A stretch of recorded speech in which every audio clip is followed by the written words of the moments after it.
Real Talk with Keith Smith, and we got some numbers it looks like you're going to relay to us. Yeah, actually, I didn't kill too many trees today. Today is show 341, man. 341 shows. You hear that, Judah Wickhauer? 341 shows. That's a lot of shows. And I haven't gotten a lick of better at all. You're good. Yeah. You're good, too. You're a great number two. A great number two. I suck as a number one. I just don't think you have a lot of experience. I don't know about that. You're a phenomenal number two. Phenomenal number two. So community, give it a like and a share everywhere you are watching. Questions, comments, concerns, perspective, thoughts, ideas, trials, tribulations, put them in the feed, and we will relay them live on air on the best talk show, real estate-wise, in the Commonwealth of Virginia. It's Real Talk with Keith Smith. It airs across the I Love Seville network. LinkedIn, Twitter, 15 Facebook pages, 15 Twitter accounts, YouTube, Spotify, iTunes, Apple Podcasts, 3 Instagram accounts, Snapchat, TikTok, iloveseville.com, keithsmith.com, boosted post on social media. Folks, we reach more than NBC 29. We reach more folks than NBC 29, which is pretty special. Judah Wickhauer, we can rock and roll. You know that when they start calling you for interviews. Well, I mean, when it comes down to it, it's a box in front of a couch. It's a box in front of a couch. They call it an idiot tube for a reason. It's a box in front of a couch. It's like, I'm not going to knock legacy media. I used to work in legacy media.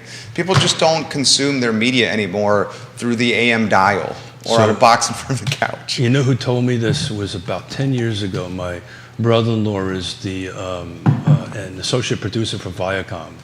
And he's like running all this stuff that you do at a national level. And he said, Keith, that's the future. Oh, yeah. And he was right. Yeah, in 2008, when we launched this, I think I said that's the future. And we were right. Judah Wickhauer, we can rock and roll when you're ready.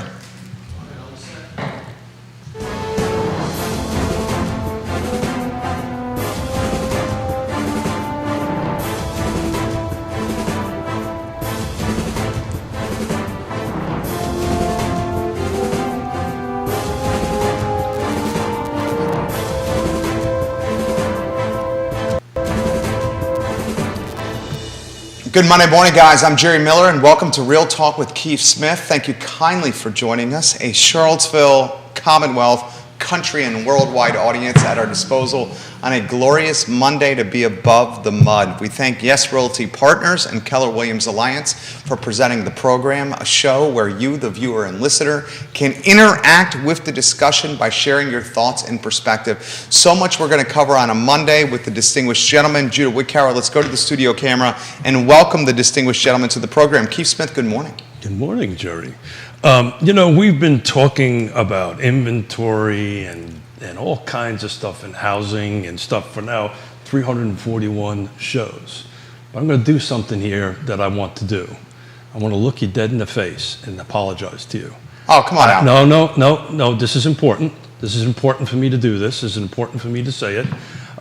You would think after 341 shows, I would understand that you should engage your brain before you engage your thumb. So to put a little context to this, folks, I made a tweet saying that I came up with the idea for Real Talk. And I heard that from a handful of people, by the way. Well, I'm trying to apologize to you live, so you do me a favor and let me get that out. And that's not true. You did. And it was April of 2019, and all I did was say yes. Matter of fact, I think I said hell yes. And where do I sign up? And we signed up. So I wanted to start the show off by apologizing to you. It was a case of thumbs engaging before brain engaged. So I apologize to you on that. No problem. My suggestion would be the delete button. Once you post something on Twitter, you can always delete it. You don't have to edit it. You can delete anything on social media. Now I'm learning. You can delete stuff on social media. It's not forever. Once you hit publish, anything can be deleted. But why haven't you been telling me this has been on forever and ever? But anyway, it was a mistake on my part. No problem. I wanted to apologize to you on live on it. And I also kind of wanted to change things up a little bit today because I'm not so much interested in real estate today. So how did you come up with that idea? Which idea? The Real Talk idea. How did that enter into that brain of yours to go ahead and do this, because this is important. People ask all the time, you know, and I was thinking what I was doing 20 years ago, right? And where I was and what I was doing. Because when you hit a certain age and you have grandkids, your what's important to you changes a little bit. But in any event, how did you come up with that idea? I mean, content is king. I knew when I launched the business in 2008 that people were going to utilize social media to build awareness for brands and businesses. I was a broadcaster and executive producer for ESPN Radio and NBC 29 and writing a column 5 days a week for the Daily Progress. And I realized that putting words in a newspaper that went to people's driveway in the morning was not the future of how people were going to read. And I realized that talking about stuff in the community in a fixed time slot on Sunday morning from 11:30 to 12 on NBC 29 was not going to be how people consume news.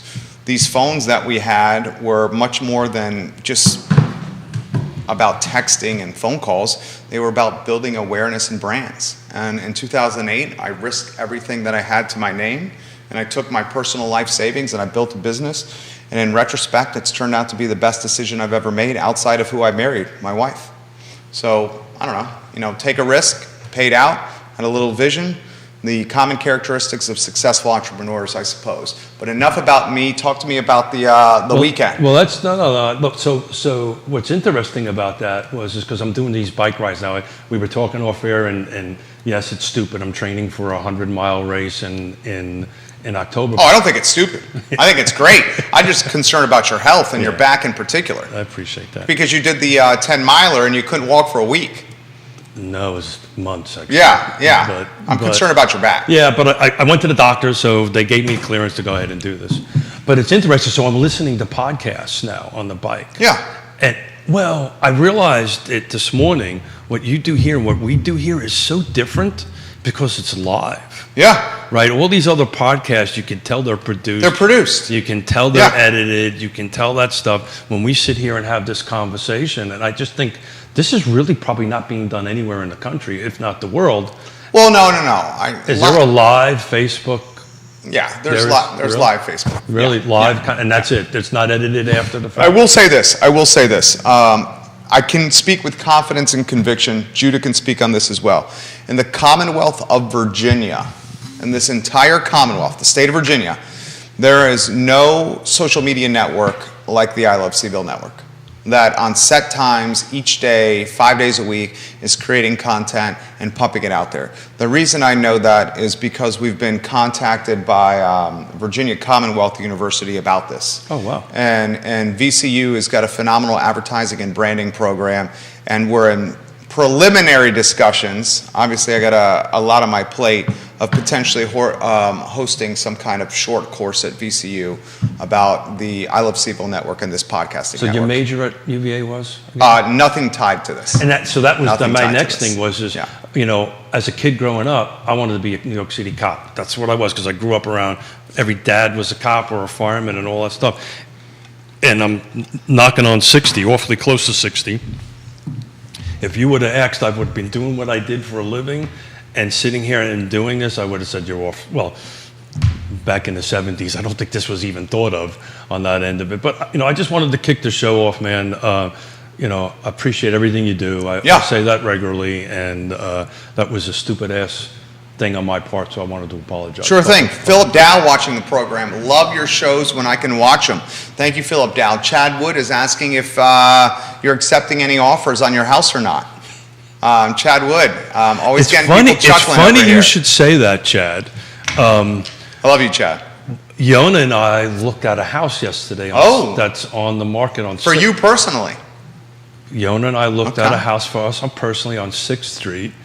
And we're now pivoting to maybe, this will sound a little, maybe will come out the wrong way. And again, this being live and just me being who I am, but we're trying to think, well, what if we've been thinking about renting an apartment in town. Okay. And it's just the rent is so expensive. I can actually buy something and do, some sort of long-term rental in the basement. Anyway, so we looked at something for sale on 6th Street that, actually not Stonehenge, actually, right on the edge of 6th Street, walking distance from our office. Isn't that where you live? To there. Stonehenge? Yeah. Which Stonehenge? Are you sure it's called Stonehenge? The one off Park Street. Yeah, I don't think yours is Stonehenge. No, it's maybe I'm wrong. Yeah, I don't think yours is called Yeah, Stonehenge. because it's off of 6 Stone. Stonehenge is off of Park and Rio. Well, I'd have to go ahead and look. Are you in the Elmore County? Are you in Elmore County, Drew, or City of Charlottesville? Well, Elmore County? this is walking distance to the office. Yeah. So it's on this. There is another Stonehenge Street that Yeah, way. that's exactly right. Oh, the street. Yeah. Okay. Okay, I said Stonehenge, but in any event, not the one in England, but Stonehenge. So I think one half is on the opposite side of Belmont Park, and the other one is on the opposite side of whatever. But anyway, we took a look at it for that very reason to go ahead. Is it active right now? It was as of last night. Bill McChenzie says Stonehenge is off Rio Road. Evidently, there are 2 Stonehenges in the area. Wow, this is getting some interest here. Chad said, so it sounds like Yona's winning the battle over there, Keith Smith. Chad, did you really think it was going to happen any other way? I think we all knew. I mean, that's married life right Well, there. no, so we negotiate just about everything. Good morning, Nicholas Erpe. So it's a compromise that we're trying to reach, because all in frankness, when I was your age 20 years ago, I had 5 companies. It was all about my definition of success was different than it is now, and mine is more wrapped around ready to spend a few days with our grandkids up there. It's kind of wrapped around that a little bit. It's just very different. I want to be able to see. It's part of the reason I'm on the bike. I want to see my grandkids graduate. I really want to try to be around and present 20 years from now when I'm 80 years old. But we need, when the kids come, we're a bunch of people now. Plus, we got a new grandchild coming, so we need a kind of place for everybody, but then a place just for Yona and I. But I don't know. We'll see how it goes. So what's being discussed now is maintaining the residence at Lake Monticello so you can accommodate family while getting an apartment in the city of Charlottesville. So Jerry and I are discussing this without Mrs. Smith. I don't see that ever coming to fruition. I think it will. You think you're going to rent an apartment in the city of Charlottesville? No, I'm not going to rent an apartment. I'll buy one. But So you'll buy an apartment in the city of Charlottesville while still maintaining your residence in Lake Monticello, 25 minutes from the city of Charlottesville. I know. Okay. So how about them Mets? Actually, Mets are doing great. Actually, but we'll see. We took a look at it. It was a first step. This was a big step for us. It is a big step. We actually took a look at a home. Very nice. Very nice. How's the weekend when it came to inventory? Yeah, so it's interesting. Like I said in the beginning of the show, I kind of wanted to stay a little bit away from it, but I love my little week over week. I love that analysis. So Bill says we're talking about Stonehenge Avenue. Got it. Stonehenge Avenue. Yeah. So I don't think I added a road or avenue to it, but it's Stonehenge, so it's off of 6th Avenue. But that's a great location. There's also one off. It's a great location. There's also one off of Belmont Park, right? So it kind of splits. It splits up a little. That's bit. a great park too. Yeah. So we're not near. So this particular one is not near Belmont Park. This is up over literally right from my office to there. Woody Fincham says, "Look me up, Keith, when you're ready to sell. We love the acres." Yeah. So it sounds like you got a potential buyer for your house right there. Why don't I say Woody Fincham? Called Mrs. Smith. I was going to say that. Woody Fincham. I will mention this on air. Yona Smith, here's a buyer for your house. Here's a buyer for So it's a little warm out. your house. Isn't it? Is the AC off in here? No, the AC's on 60. It's on 69. Is the AC off in here? 69 in here. Could the AC be a little off in here? It's on 69 over here. Is Smith sweating? I think Smith is sweating. Chad Wood is loving this. Somewhere Chad Wood is laughing. Chad, you're starting trouble. Chad out of the gates is starting trouble. Chad, that was a hell of a grill. A lot of protein you had on the grill over the weekend, sir. I saw your Facebook post. Did you have a good weekend? I had a great weekend. We had a great business weekend. A lot of phone calls. I think tempos are picking up. I snuck in a couple of 25-mile bike rides, which I'm excited about doing. How long does 25 miles take? So I think, hang on one second. I think forgot to shut my hearing aids off. So about an hour between an hour and 30 and an hour 45 minutes. It depends. It's not bad. It depends on the ride and stuff like that. So I've been averaging somewhere around 15 miles an hour, 16 miles an hour. Multiple people are saying make Keith sweat. It's working. I'm sweating. That's a good I one. was going to title the second half of this show called Stump the Chump, which would be me, but apparently it's already started. Well, that's the beautiful thing about the show, and honestly, that's one of the we talk about this all the time. When you live stream to as many people as we got watching the program, you always got to be on your P's and Q's, and something that's done on the internet. That's a lesson that I'm going to teach our son. I think it's a lesson for teenagers everywhere. Something that's put and published or sent to social media somewhere literally never goes away. So you're just trying to teach a 60-year-old this. It's been taking a little bit while. It's forever. It is forever. This is the world's paper trail, is the internet. The paper trail of the world. Well, if you're going to hire somebody, what's the first thing you do? You vet them. You do a vet them Google online. search. Well, and on top of that, even if you're not going to hire something, if someone's going to publish something on there, there's going to be people who see it and send it to the people who they're talking about. Anyway, that's just my lesson for the teenagers out there in the world. Keith Smith has got a short week. He's heading to Connecticut tomorrow. Zero dark 30. Zero dark 30. Are you bringing the bike? Yep. Are you really bringing the bike? Yeah. On the pickup? So you're taking the pickup truck? Oh, we may also have a rack on the car. So. Oh, on Subaru. Yeah. Okay. So the bike is coming to Connecticut. That was part of the negotiations. Okay. If I'm gonna spend, we're gonna do a grandbaby babysitting and remote working for a week. I need to get a little bike riding in. So as you know, the name of the bike is called Addict. Yeah. And there's a reason why I got it. So I get addicted to this stuff on that end of it. Hey, so back on the real estate end of it, last 7 days, 71 new homes is car footprint, which is what we do every week. Car footprint, 71 new units came on the market, 81 went pending. Pretty close to par. It's not too terribly lopsided, but looking pretty good. We've been looking at price changes.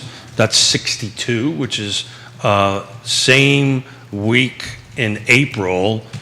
Price change was 47, so we're about 20 units up. But interesting, same week in April, 127 homes came on the market versus 71 for this week, and then when pending was 100 versus 81. So the pace is the pace for us is picking up a little bit. Our phone calls seems to be been picking up, or texts or emails, but the market itself is starting to balance a little bit, starting to slow down. Starting to become a buyer's market, guys. But interesting.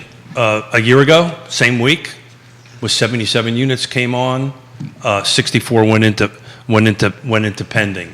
So that was lopsided, right, between that going active and pending. So we're getting a little bit on par, not quite on par, but close. Home inspections back? Home inspections are back. Yeah, we just did. Closing costs coming back? I haven't seen too many of them. No closing costs yet? No, not too many. We've had one, and it was like 50% or something like that. But I think that balance is starting to come back. So interesting on just to kind of focus a little bit on solds. So the last week, 103 solds of those that are closed. Back in April, 78. Back a year ago was 101. So a year ago to now, it's almost kind of balanced, which is weird. It was a year ago. It was 77 came on same week. This is 71. 101 sold. 103 this week. Last, the pending was a little off. A week a year ago at 64 versus 81. So, I think the pace is kind of picking up a little bit. The interesting thing, questions already come in. We'll get to them in a matter of moments, guys. Give the show a like and a share. If you want some perspective, some comments, or some jokes heard on air, just put them in the feed. We'll relay them on air. Debbie Robles, welcome to the program. She is watching in Short Pump. Rochelle Wharton is watching in Crozet. Hello and welcome to the program. And Kevin Olivia, hello and welcome to the show, watching in Lynchburg. A year ago today, rates were they 2x less on a 30 fix? Oh yeah, they were half. Yeah, what's a 30 fix now?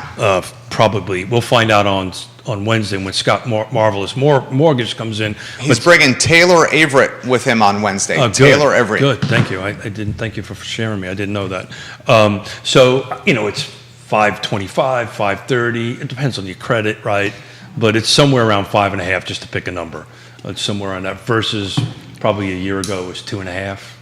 sub 3 for sure. Right. On that end of it. So, but again, the units that have closed here in that these were stuff that kind of came on the market.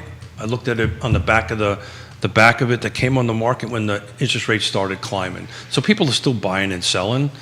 But I was a bit surprised. I did not expect July, the same week in July a year ago, to be the same. And I asked Yona what she thought about that on the way in, because we like to take one vehicle in. And she seems to feel that maybe the summer, historically, we've got a 20-something year running spread. Summer's slow. Yeah, historically that. I think our conversations before, pardon me, I'm really interested to see what September 1 brings. September and October, that's going to be the litmus test of where we're really going to flush out at the end of 2022 versus 2021. So rates, as we know, are up. Inventory is not moving as quickly. One positive, Philip, I'll get to your comment here. One positive we're seeing. Gas is below $4. Gas is going down, and inflation seems to potentially have plateaued. Time will tell, but there's some indicators out there that inflation is starting to plateau a bit. You buy that or no? Well, time will tell, but I'll know this much. We called this by the end of last year. Inflation is going to impact the housing market, but more than anything, right? Oh, no doubt. Across the board, probably even more than interest rates. Interest rates will kind of balance themselves out a little bit here. So, I was, a matter of fact, I had to come in for a meeting yesterday, and I purposely went over to Costco to fill up because we were sub 4. Please don't ask me how much. I forgot how much, but all I got excited was below $4, and I filled my pickup truck up. It's so crazy, Judah. $4. Let's get you got a 3-shot ready to go? Let's get Judah Wickower's mugshot on here, and have him wave to his adoring That's a gorgeous fans. mug. You got a Isn't it crazy? We're championing and singing the praises of $3.99 gas, Judah. In July, in the middle of the vacation season, Yeah. right on that stuff. And I think what happened is probably April, May of this year, everybody just did this, go out and travel, and I think that might have been part of the spike as far as volume, as far as the amount of fuel being used on that end of it. I don't know exactly why it's coming down. You probably know this more than I do. How much is a barrel of oil? WTI crude. Judah, look at that sponsor strip. WTI crude is roughly $100 a barrel. Yeah. I'd say it's around 100. Yeah. It's as much demand from summer travel and Sure. pent up. I got to get out after this pandemic feelings, and it's also the fact that it's a forward indicator. A lot of folks now are starting to realizing that come Q3, Q4, because inflation is so rampant, that people aren't going to travel as much, so gas is dropping. Yeah. It's a forward indicator. Except for the Smiths, which we're going to get. You guys travel constantly, which is good, but you're retired. You should be traveling. Did you say I'm retired? You're close to retiring. You're 60. Well, I don't think we're ever going to retire, but we just adjust on how much work we put in. We work. Let me see. Last week, it was quite a bit. So we work all the time. It's just we do all this 12-hour days for 5, 6, 7 days. Actually, probably 7 days a week. And then we take a little time off, and we do that because otherwise Keith becomes very boring. Nicholas Herbie says his beautiful wife and Nick filled up Friday just because they were thrilled to see $3.99 gas at Costco. Nicholas Herbie, my wife, did the same thing. She saw gas $3.99, had a half a tank, pulled over and just filled up because it was $3.99. She was just happy to see gas with a 3 in it. You think about that. That's where we're at now with inflation, that if you see gas with the 3, you stop, you fill up, and you do jumping jacks of joy. So everything is a matter of scale. Yeah, right. Say that again. Everything is a matter of scale. Exactly right. We get used to one scale, and it goes down, and it seems like a major breakthrough. But Judith, Well said, Judah. Have you changed any of your buying habits in the last 4 to 6 months? Are you doing something more, a little bit less than you normally would do because of? I think I can answer that for him. I would say the answer is no. Wouldn't you say the answer is no?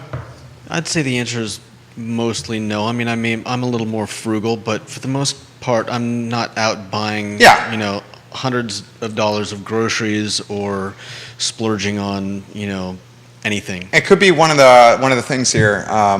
Being a single man, single and ready to mingle, has its advantages at peak inflation, at levels of inflation we've never seen in American history. It certainly helps, but I've always been frugal, so It's Good morning, Kevin Yancey. When you're an empty nester, though, it's a little easier, right? So we just go Oh. out, we go out to eat a little bit less. We don't buy, you know, we don't go to Whole Foods as often as we probably would normally do because of the cost on stuff. But it was my this coming week is my parents' 60th wedding anniversary, and I had them over for dinner, and I went to Costco to pick up a couple of steaks because just needed to grill up some steak. Costco's got great steak. They got great steak. I think I took out a small mortgage to buy them, but you know, What kind of cuts? Oh, yeah, I do New York strips. Okay. Right. You got strips? That's what I. What do strips set you back? What's a strip per pound at Costco these days? All I know was Bill McKenzie, you know that? Phil Dow? the package I got of 5 was $125. A 5-pack of strips is No, one. I'm sorry, I lied to you. It was 6. It was 6. It was $125. Are you sure? Oh yeah, but these were super thick. That's $20+ a steak. Yeah. Are you sure? I'm sure. Bill I mean, McKenzie, is that right? Phil Dow, is that right? Chad Wood? Would you like me to take out the receipt out of my wallet? Well, okay, so that puts it in perspective. So if you're going to Costco, and you know what Costco stands for, right? No. Do you know what Costco stands for, Judy? I know what the original one is. I've been. Does anyone know how they got the name Costco? Cost cooperative. Oh, yeah. Costco is cost cooperative. They utilize purchasing power to save you money. Interestingly, the Costco business model is strictly on membership. They essentially, I heard that. for their customers, they sell stuff at their cost and make the money on It was an membership. interesting article about the hot dogs, right? So the hot dogs are always like $1.50, right? Yeah. Right. And I think there's some article around here that somebody wants to change it, and everybody's got all worked up about it. So at a cost cooperative, the cost for 6 steaks is 21. It's called $21 a steak. But these things were like huge. But I guess what I'm saying is that puts it in perspective, the plight of the restaurant owner. If the restaurant owner is going, now the restaurant owner has different options besides Costco to buy. They have wholesale purveyors like Cisco and Performance Foods where they're buying their food from, and they're also buying more in bulk. These things weighed so much, I had to get somebody to help me put them in the thing. Well, I guess what I'm trying to say is like the restaurant owner's got to go, what, 2x? Yeah. 2.5x their cost of goods.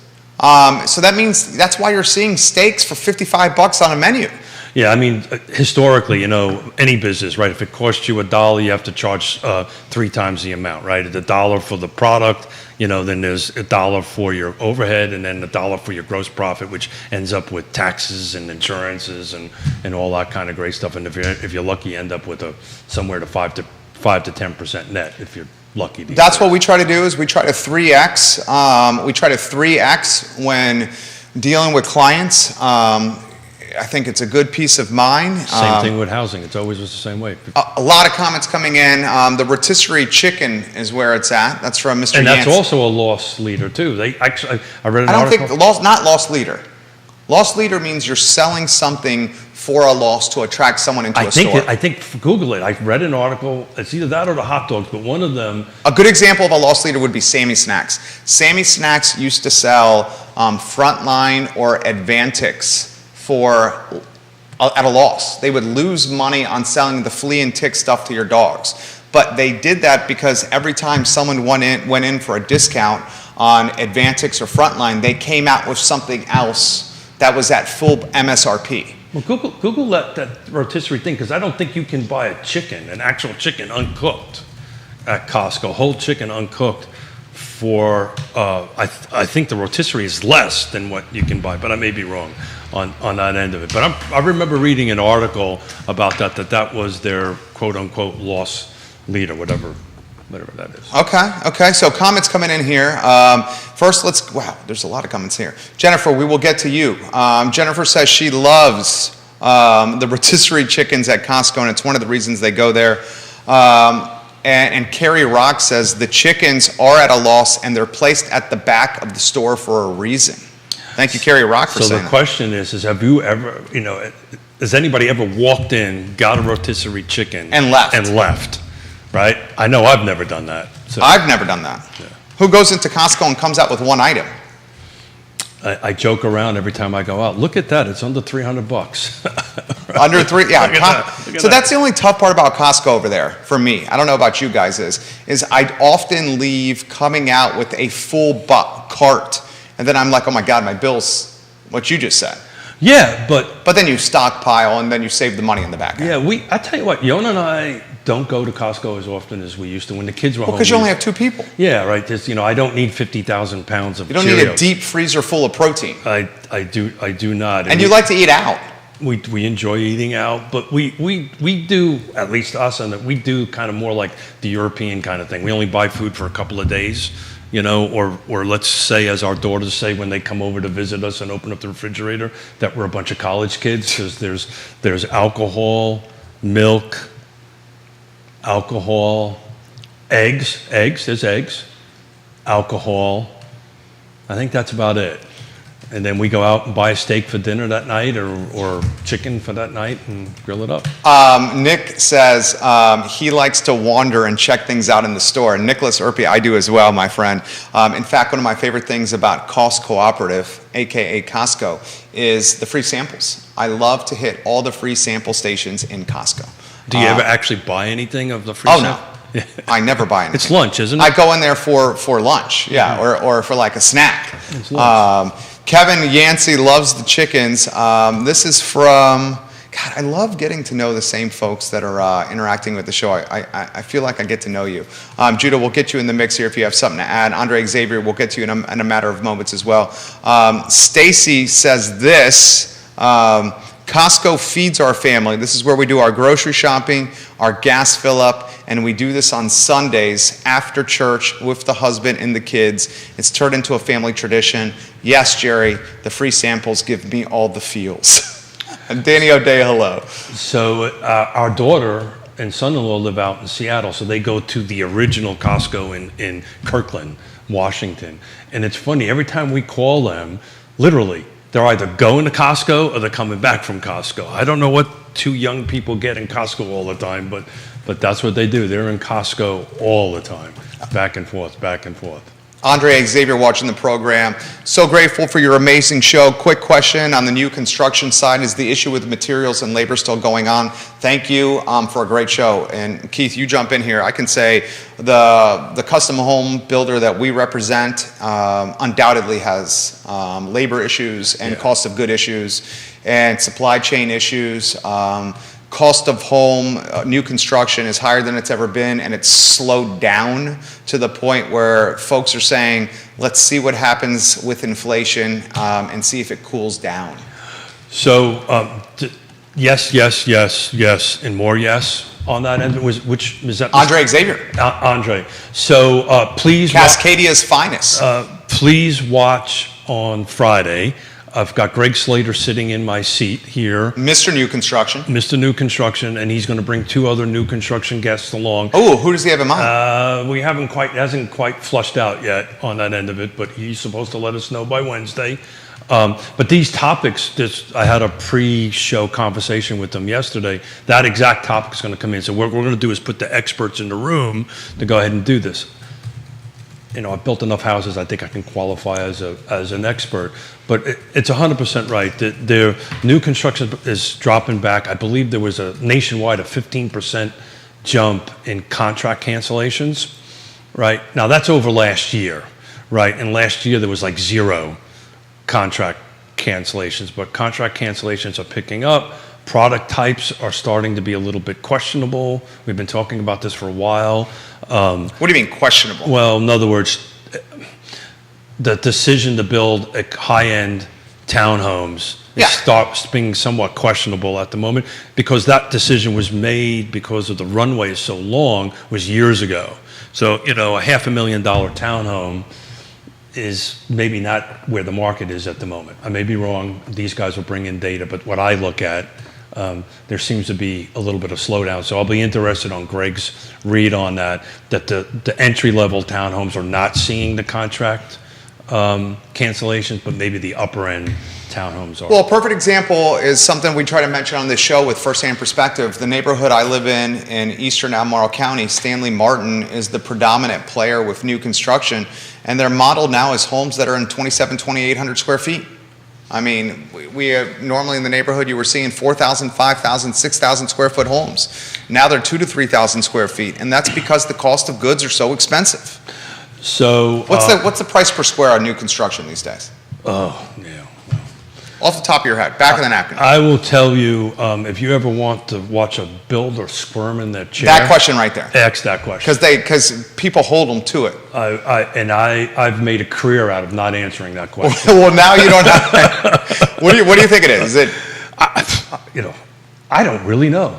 It's moving that fast. It's got to be over 3.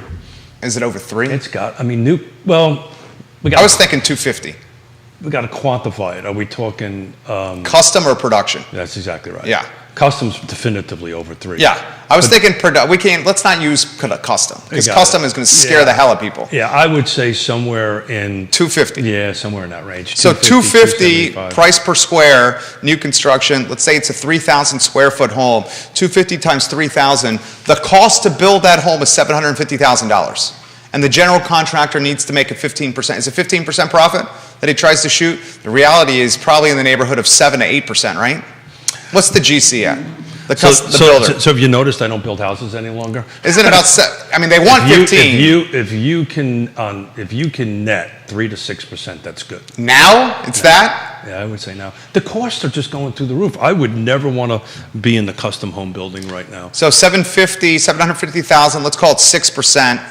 Is an additional 45. And are you calculating the dirt net? No, that's what I'm saying. So just the house on a 3,000 new home. This is not a custom build. This is production. So I can tell you, I can tell you what the price is because I ran the first Please. 6 months of Albemarle County, new construction, only single family detached. Median sales price is $718. Yeah, there you go. It was right there. Yeah, so it's $718, but that includes the dirt. Right. So you've got. And that's the median. That's the median. So you got to. Does that include attached? No. So attached is $472. Okay. Detached is 718. Does it Correct. say This is medium size of the new construction? Yeah, I didn't put square footage Okay. down on that. Okay. On that end of it. I would bet you it's under 3. Yeah. Do you think? 3,000? Oh yeah. Yeah. I specifically didn't put that in there. So these are the numbers we were running for the first half of the year that I've been keeping in my little handy notebook here. But 2022 versus 2021 is on par in volume. Single family detached, Albemarle County, 111 sold, closed so far on that. This is all production stuff. You don't see a lot of custom in the car MLS system in that end of it. There's some, but not a huge amount. And then last year was 110, so that's pretty much par. The big jump was 646 last year was the median sales price. 718 is now. So let's call the production end of it on par. Why I'm really interested to hear what Greg talks about I love Greg Slater. about the new construction stats. The single family attached, in other words, the townhomes. Now, I have to quantify this a little bit. In CAR, in the MLS, they don't break out townhomes from duplexes. Two very different animals. They put them all together as attached on that end of it. So Two very different animals. they're two very different animals because if you have a duplex and you're on one side, it's kind of like a detached. It's not, but it's close enough to it that you got a little bit of yard. Where a townhome, if you have a middle unit, you may not have anything on that end of it. But it was a 54% drop year over year. 62 units were sold the first half of the year at 472. 2021 was 94 at 400. Median sales price on that end of it. So that's even less than 2018 on that end of it. So that was a 54% drop in attached. And that's probably, and again, Greg will bring into it, my suspicion is that's interest rates going from sub 3 to sub 6. Definitely. It just becomes too expensive. Too expensive. Mark Lichtman, welcome to the program. I think he's Mark. watching in Mexico right now. Oh. Fluvanna County's, one of Fluvanna County's finest, who is a world traveler, Mark Lichtman. Paul McCarter of Avenue, he's an agent. He says a builder once told me price per square foot is equal to buying a car by the pound. Yeah. See, this is what I don't, okay, like, I'm a numbers guy. So it depends on what you want to have in the house. See, that's it. You could go ahead and have, let's say, production. We have Stanley Martin has a base unit on that end of it, but I want to walk in there and I pick their highest package. Just call it the platinum package. Whatever you want to call it, Yeah. right? I'm putting gold fixtures in. Yeah. Whatever it is.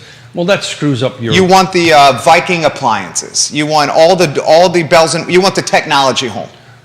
Whatever it is, Yeah. my selection for that home takes that home from $1 to $2, right?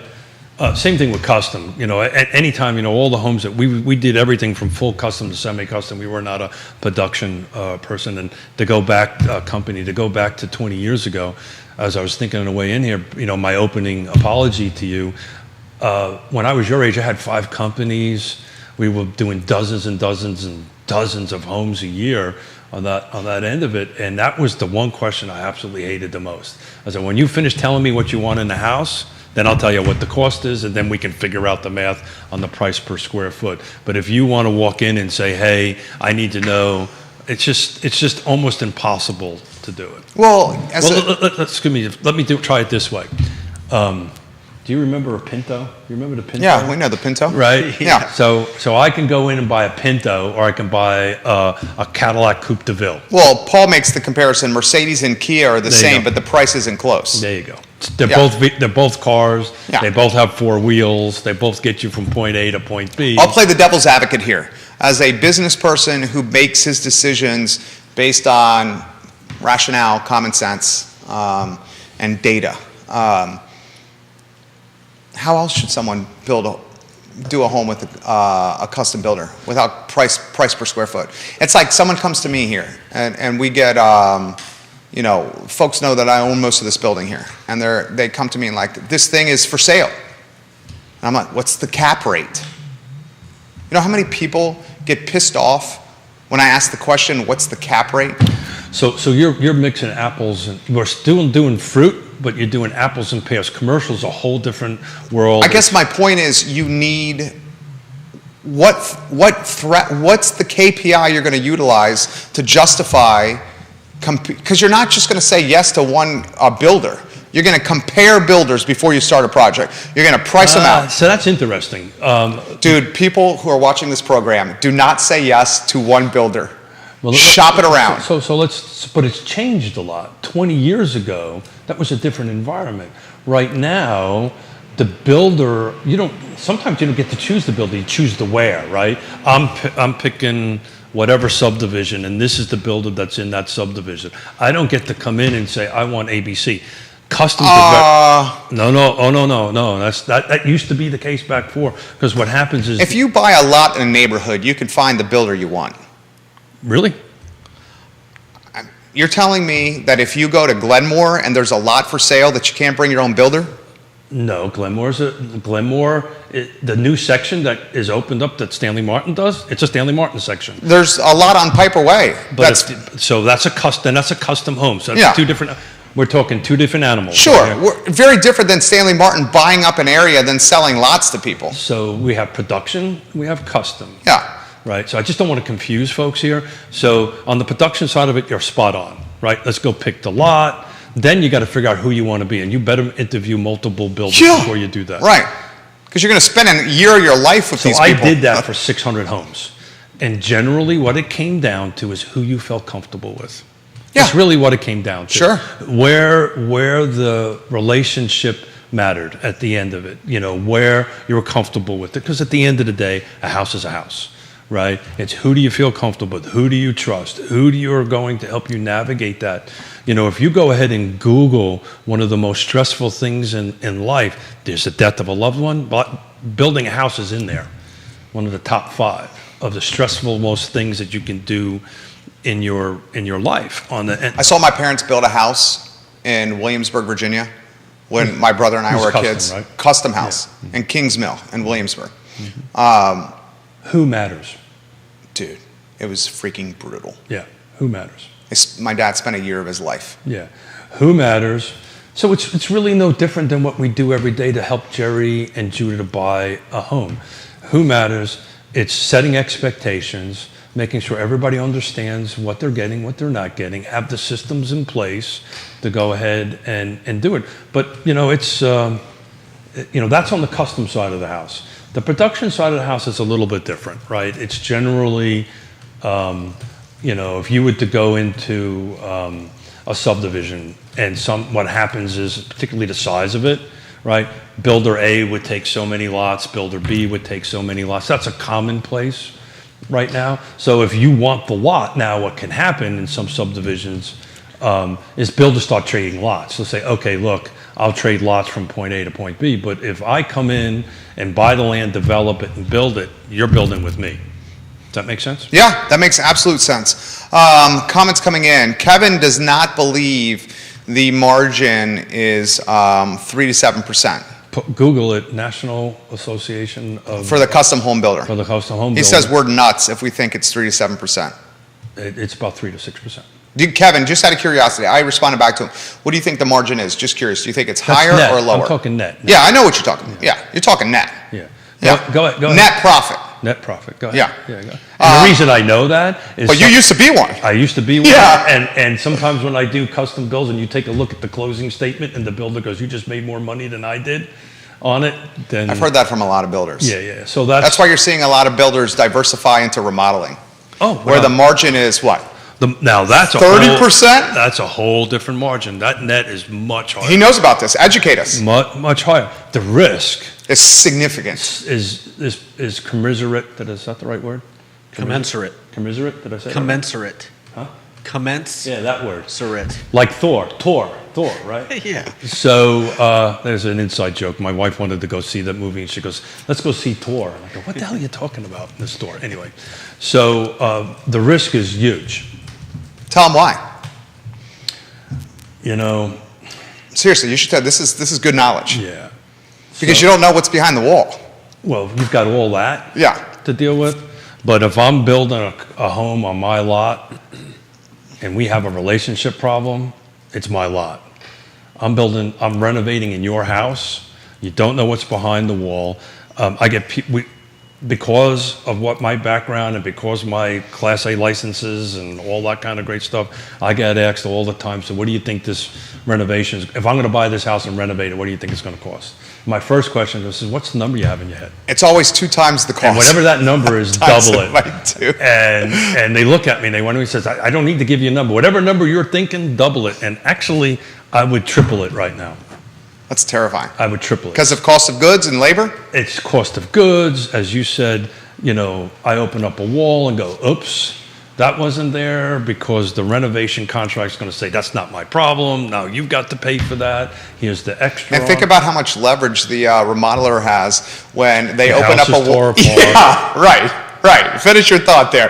Because the house is torn apart, you're not going to go to the remodeler and be like, I'm not paying more because of this surprise behind the wall. Your house is a construction zone. So let's put it to what you do for a living. Sure. Right? You help folks, but you build websites. You built a beautiful website, several actually, beautiful websites for us, but Real Talk with Keith Smith. We built Real Talk with Keith Smith, Yes Realty Partners, and the Keller Williams overall parent company website, all originated in this shop. That's one aspect of what we do here. But if I show up with the website and say, I need you to fix this. It's more expensive to remodel or revamp an existing website than for me to start from scratch. And it's no different in a house. Yeah, because we're not going to spend the time to try to decipher somebody else's back-end code as opposed to just using our code from scratch that we know works. Get a big old eraser, erase it all the things, start with a clean piece of paper, and start all over. Yancey thinks it's double digits. Jennifer thinks it's double digits. What's double Stacy digits? Watching thinks it's 10% plus. What's that? The GC. For the custom home? Yeah. It's not. Google it. Yeah, he's right, guys. He's right. How about this question from Stacy? It's a misconception. People think that. That's what it is. But it is not. And just think about the risk. Yeah. That they particularly, look, I'm sitting here. I can tell the story. I lost, because of risk, I lost $17 million. Lost everything we had. Well, talk to him even very, very, that was a very real circumstance. During the pandemic, the cost of goods were going up so fast. The GCs didn't have escalators associated with cost of goods in the pandemic and the contracts, and a lot of them were losing their shirt. I literally were getting phone calls from builders saying, what do I do? What do I do? Because this is not an unusual thing. This happened to us in the late 2000s, or excuse me, the early 2000s, when drywall and all this stuff. This cyclical cost is pretty normal. It happens, right? We couldn't get labor. Those 5 companies I was talking about. Drywall. No, I owned a framing company. Did you have a drywall company? I did not. Electrician? Can you let me finish? Okay, framing, go. Framing, Yeah. plumber, Okay. cabinetry, Okay. general contracting, Okay. and a development company. Okay. And I started the plumbing, cabinet, and the framing because we couldn't find people. I just decided to create my own company. That's and do literally it. what we're going through now with our client. Yeah. Literally what we're Yeah. going. That's what I did. Now, I got lucky somewhere 2000, and this is for the record, I would rather be lucky than good any day of the week, but I got lucky back before 2007. I sold off 3 of those companies and did very well. The other 2 I didn't do so well on that end of it, on it. You know, the development company is the hugest risk on it, which was, you know, we had 3 subdivisions going. Quentin Beckham, welcome to the program. Hey, we love you, QB. Very interesting discussion right here because it continues in the feed the misconception that the builders making bank. No, even the production guys are not. How about this question from Stacy? With their model, they're building in a salary for them for each house. So you guys are talking what's left over. So the GC is making the salary they that's build net. in. So we're Yeah. talking. So let's define net and gross and cost of goods and all that kind of grace. This is net. This is what's left over in their pocket after all their expenses. She's basically saying one of their expenses is the salary they pay themselves for each job. Plus their regular employees, their office folks, their subcontractors. So to Stacy's point, she's saying the builder is making the 3 to 7% you're talking about plus the salary that they're paying. But they take all the risk. Yeah, Stacey, you're right. She's right. Yeah. So each house, the GC is saying, for my time, I'm paid this. Sure. But that's like any business. Sure. For my time when I'm running this business, I'm paying myself every 2 weeks a check, and then at the end of the year, you hope there's some money left over, and then that's called profit. That's kind of how it works. That's how it works. That's kind of how it works. Right. So the GC is going to pay themselves something. And that's most people don't do that, by the way. Most smaller builders don't do that. They just hope for the profit at the end. They don't pay themselves. They don't set up the corporate structure in the front of it and pay themselves a salary, don't pay themselves a W-2 on that end of it. What do you think that is? I don't, it's interesting you should do that. I used to, pre-pandemic, teach a class at PVCC and JMU and UVA. It's one of these little $300 you get a credit. And the name of it was helping folks start their own business, right? And a lot of it was contractors that would come in. They're so wrapped up in focusing on, which is good, the work. They don't focus on the business end of it. And one of the questions I used to ask all the time, so, you want to move from like you and a truck and grow your business to hire employees and to a company. Yeah, right. You're talking from like that's exactly small business to a company. Well, these are folks doing it as a DBA. They don't even have a company Wait, structure. sole proprietor? Yeah, exactly. They're right. building homes as sole proprietor? No, these were like plumbers and electricians. Okay, gotcha. But they're still doing volume of work on that stuff. A lot of risk there. And so my first question always was to them, so what's your, you've decided to do this and grow, what's your first 2 hires? And everybody was, I need a new electrician, I need a new plumber, I need a new laborer, I need a new this. And I went, no, it's a CPA and an attorney, right? Set yourself up right, do all that stuff. And oh, by the way, that 3 to 6%, right? Right? Guess how much the government gets of that? Exactly. It's a conversation we have here often, right, J-Dubs? Of how the government takes a good chunk of what. Well, it depends how you're structured, right? So you pass it to you personally, like an S corp or something along those lines.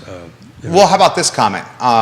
The builder is making money on the parts and goods that they're buying off you. So the builder buys something at X and they sell it for Y. They charge Y. Sure. Mm-hmm. Sure. Right. So the comment is that's additional revenue built into the But model. But that's part of the net margin. That's part of the net margin. right. That's what we're trying to explain. That's That's how they make money. Well, that's how this works, right? So it's interesting. I had a conversation with one of our agents. I'll leave the name out in the office, and he wants to renovate his bathroom. So it was like he or she. Let's do it that way. So I said, look, I want to do this, but the contractor that I'm going to use says, look, I can go to Ferguson and buy all the fixtures and stuff like that, and I'll save myself a 30% markup. And then guess what? When he did that, he realized it was more expensive than when the builder could do it himself. No, I said, I'll tell you what, you go back to your renovator and you say, are you buying at wholesale?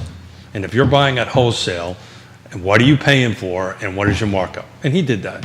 And then he went to Ferguson and bought retail, and the retail was higher than the original number. So, but... And why is that?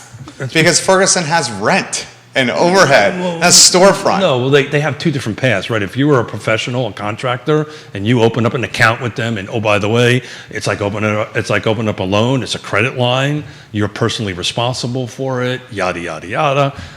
You don't pay me, I still got to pay them on that end of it on time. So it's on UX. Some of your custom folks, if you can get to 10%, you're doing great, and you got to give that percentage of that to the government. Right. And how about and let's not underestimate. But the risk is huge. Yeah, that's what I was going to say. Let's not underestimate the risk that's risk involved, is huge. And let's not underestimate the experience involved and the connections involved. So I got this phone call. I think it was at the end of last week. We lost everything we had. Everything we had.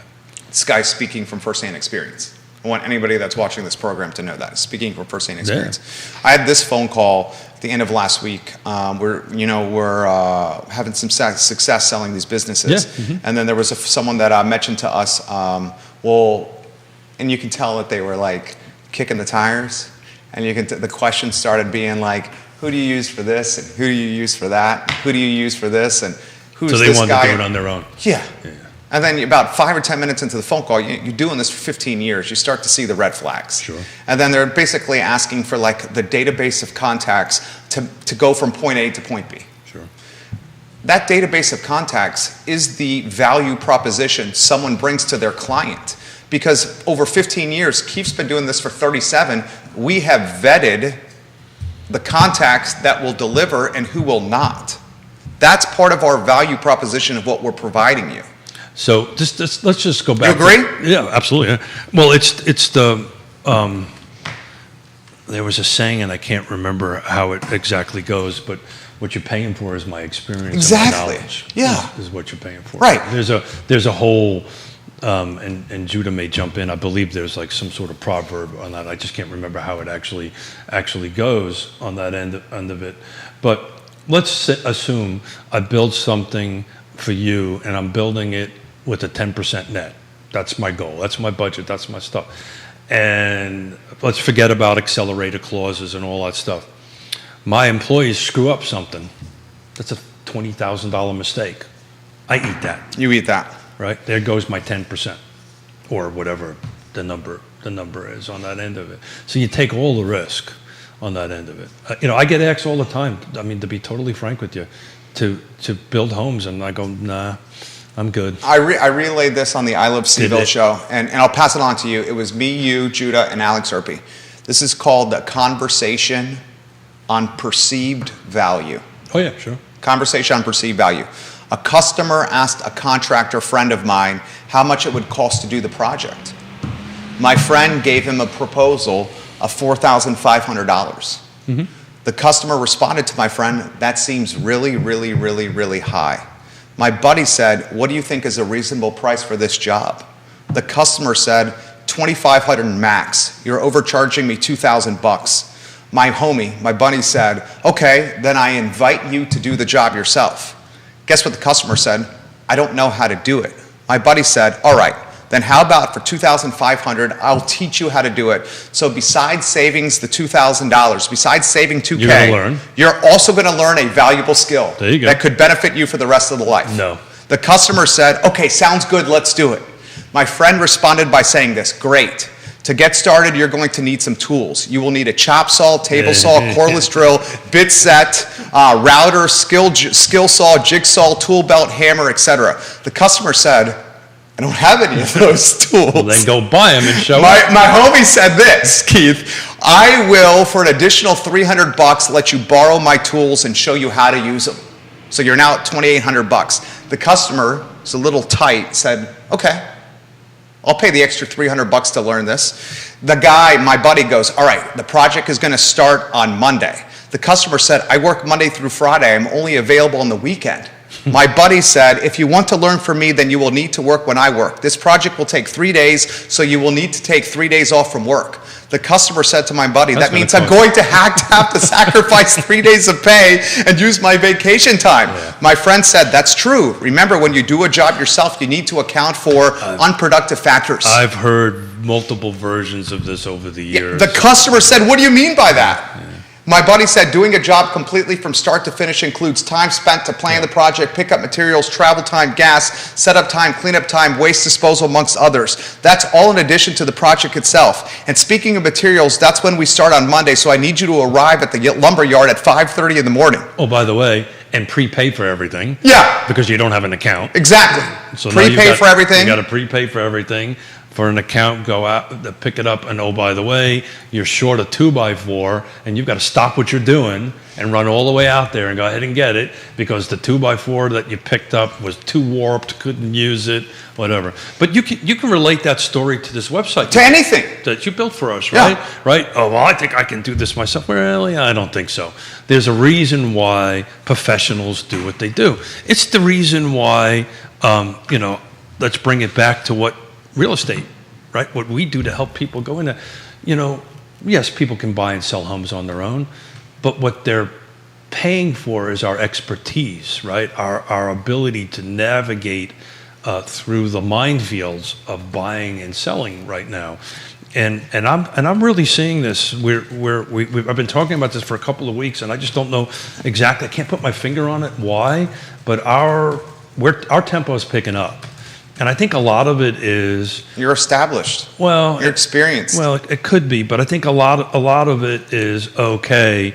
Maybe this thing I'm holding in my hand, this iPhone I'm holding in my hand, really can't do all the things that I was told it could do, right? And I really need to know how to navigate this. I was on the phone with Greg Slater when we sold one of our, we got one more remaining affordable housing unit over at Spring Hill Village that Stanley Martin Homes is helping us with, and the land trust and all this stuff. And we were on the phone with two attorneys, a loan officer, helping them navigate how we can structure this to get this to the closing. This unit we just put under contract on it.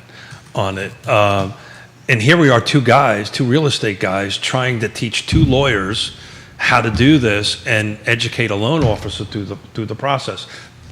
We're doing this because it's our volunteer time and all that stuff, but that's what you pay for. That's the service that we bring to the table. Let's welcome Crozet to the program. We'll welcome friends in Arlington, who I see on the heat map right now. I see some people here in Richmond. Questions, comments, put them in the feed. Still, folks are not believing us that the margin is 3 to 7%. Somebody Google it? Well, look, if God bless them if they can do more than that, but that's historically the average. How about this question? This is an interesting one from Stephen. How does the margin for a custom home builder compare to the margin of someone who's doing development and custom home building? Yeah, so I only can speak from my personal experience. My margin on the development side of the house. Mike Algieri says you're doing a great job. Oh, hey, Mike. I saw Mike the other day. His office and our office is in the same place. I didn't know that. Hey, Mike, how's it going, man? A little bit of a baseball rock star, too. Oh, my God. His kids are baseball rock stars. Yeah. Family is unbelievable, too. Look, so I only can speak from my personal experience, right? The percentage of net I would make on the development was always considerably higher than the build side. So what we did, because I hired a really good lawyer, in 1987, a really good CPA, and I said, this is what I want to do. and they set everything up. So the development company would develop, and it would sell the lot to the building company, then the building company would build. So, and then the building company would sell the house and lot package out. That's generally how that process works on that end, at least for us it did. But yeah, the profit on that was huge. But I also lost $17 million How about this question? because the risk is unbelievably high. Christoph, what would you have done differently then, Keith? Back in the day? Nothing really. None of that was my fault. None of that was, it is what it was, it is what it was. You know, well, I would not have done anything different, really. I think in the minutia of it, I tell you what, we started off opening my heart in the beginning of it. I'll continue to open my heart to that. The only mistake I made, because this was a 2-year snowball, right? It started in 2008, ended in 2010. And I would not wish anybody, my worst enemy, not that I have any, but I wouldn't wish this on anybody to go through that. It was brutal. I mean, people were showing up with warrants and debts to my kids at school. It was absolutely brutal for 2 years to go ahead and do that. The fact that my wife hung around with me is just off the charts. Thankful every minute of the day. Love you, Yona. But I thought I could fix it. How so? I just thought I could do it. I thought I could fix it, right? In the beginning of it, I can fix this. The second thing was I listened to the banks, which I should not have done, right? And it was, well, you keep on paying your $86,000 every 2 weeks. Keep on paying your $86,000 every 2 weeks. We'll get this right. Well, once you ran out of cash, they said, nah, we're done. So, but I thought I could fix it. And the counsel that I give to people that are in a similar situation is, you can't fix this. You can't fix it. So let's go hire the experts to go ahead and help you kind of get to it. But I really thought that I could fix it. And who am I to fix what happened? I mean, you solve problems. I mean, it's one of your skills. Well, we're problem solvers. Yeah. But sometimes there's some problems Sure. you can't solve that you have to. No, I honestly believe. But to your credit, your track record of fixing things was fantastic. And one of the things that makes us successful as entrepreneurs is the confidence we have in ourselves. I do, and the people around us. Yeah. And so I mean, I would have gone down the same road. I know that, but the question is what I've done different. In hindsight, you're In saying, hindsight, I understand. 2022, what is it? 2020. Hindsight's 2020 vision. Yeah. Right. I would have pulled certain triggers in the very beginning, very quickly, but I actually thought I could fix it, and I believed people. That was the second problem. I believed the banks. Probably shouldn't have done that. And what were they? What line were they peddling? Well, they were peddling. We're gonna work together. We're gonna get through this together. We're gonna get this together. Okay, no problem. And they had no interest in doing that. Once the cash was gone, once literally many millions of dollars of cash was gone, then it was like, yeah, we're done.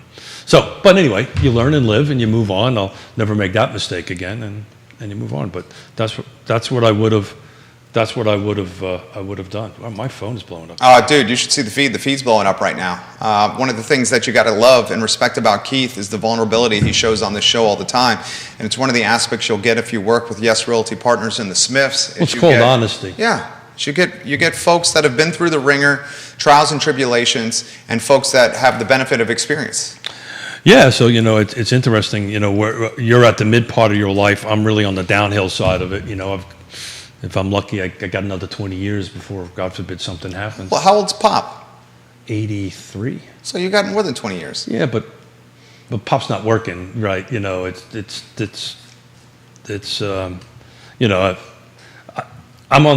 the hump, right? Okay. And that becomes a reality. That really sinks in when you got a sick somewhere, and it just sinks in on it. So How so? A lot less risk taken? Oh God. No risk taken whatsoever? No. To be honest. You take any risk anymore? Yeah, very much so. Yeah. I'm on a bike. Well, besides bicycle riding on Route 53, Sure I do. which is the definition of risky. I'm sure you've heard that from Yona. Huh? Bicycle riding on Route 53. I'm sorry, I didn't hear what you said. Is there a shoulder on Route 53?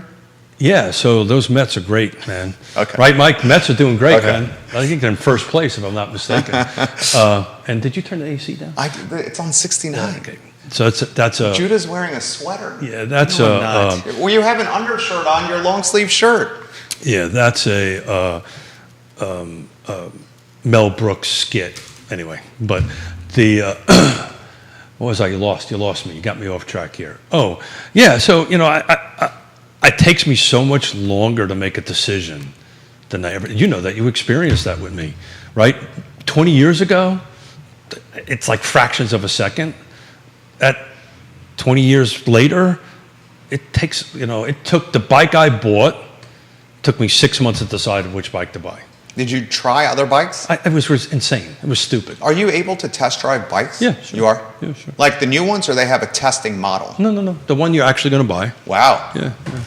You go ahead. You bring your sexy bike shorts, right, and your shoes if you got clip-ons, and they put on the pedals on there for you. And you Is it take try it home. out in the parking lot, or is it take it home and enjoy it for a weekend? Oh no. It's. I would take it out on like a 4 or 5 mile ride and see how it felt. And then come back. Then bring it back. Yeah. Gotcha. I didn't know that's how it worked.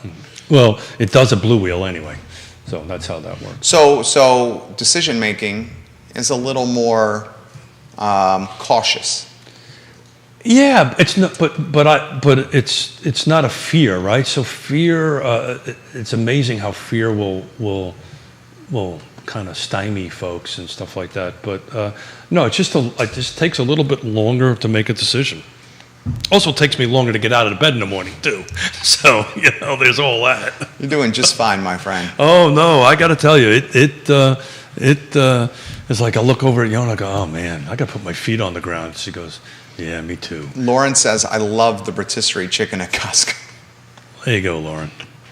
It's a loss leader, right? I Googled it. It is a loss leader. Yeah. You're right. For So example, did anybody Google the 3 to 6, the net profit? I'm just curious. I mean, I know you're right. Yeah. Yeah. That I know for certain. You're right. I was not sure about the Costco rotisserie chicken loss leader, but you're right. But I believe the hot dog is also at $1.50. The $4.99 price tag. This is an article from Yeah, you couple can't years even ago. buy a freaking chicken for $4.99. And the article says the $4.99 price Uncooked. tag is held firm for one of the company's most popular items. And this article says Costco loses an estimated 30 to 40 million a year by keeping rotisserie chickens at $4.99. But the company would rather keep members happy and foot traffic high. That is the definition of a loss leader. Yeah, but the membership is a huge part of their revenue stream, right? If not, right? Isn't the membership fee? The membership is how they make their money. Yeah. Yeah. How much do you get, like a check back once a year from them? From Costco? Yeah. A check? Yeah. For what? What program don't you?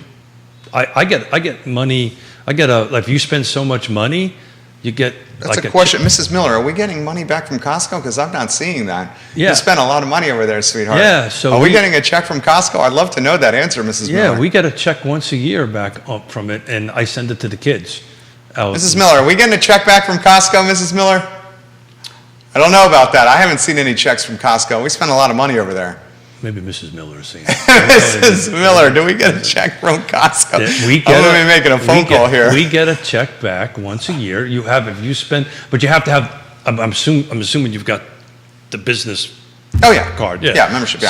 So yeah, I get so maybe much. We we're not. Is it because you're spending so much money there? But it's just you and Yona. Yeah, but So we you're not spend we spend enough money. We get it. We used to when the kids were around. Yeah, that's different. We used to make enough money. So you're probably to justify it. No, to pay the membership. It would just kind of be a wash on that end of it. But yeah, they're not huge. It's like $50, $100, something like that. But we send it off to the kids, and the kids over in Seattle go to Costco and buy whatever they're buying with it. That's what we do. The Seattle daughter has got a baby on the way. Yeah, she's flying in actually for Due- this visit. Due early next year, January. It's just they upped it. It's January 4th now. January 4th. So New Year's Eve in Seattle for the Smiths. We are going to be in Seattle. On New Year's Eve, right?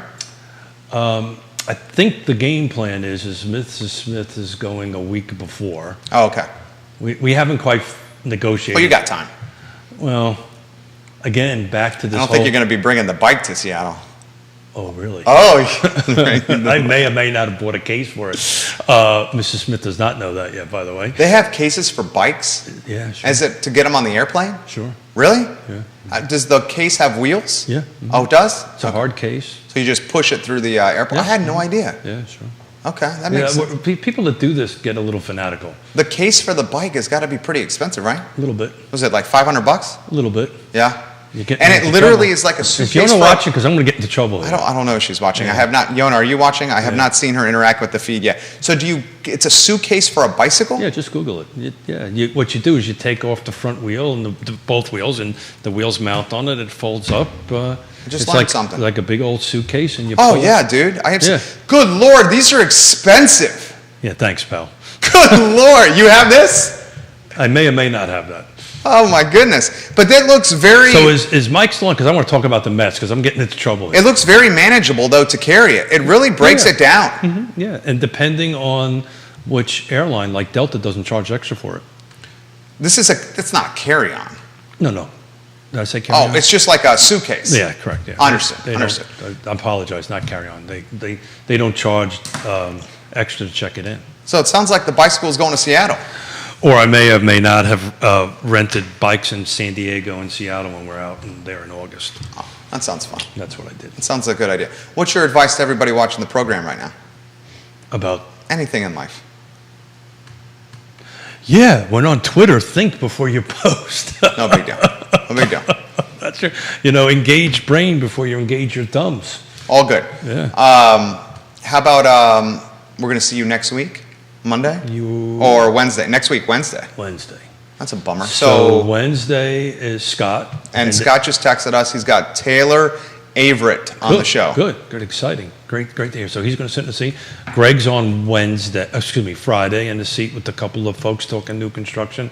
Nikki Chambliss is sitting in my seat on Monday because we're driving back. This Monday, Nikki. Yeah, this coming Monday, a week from today.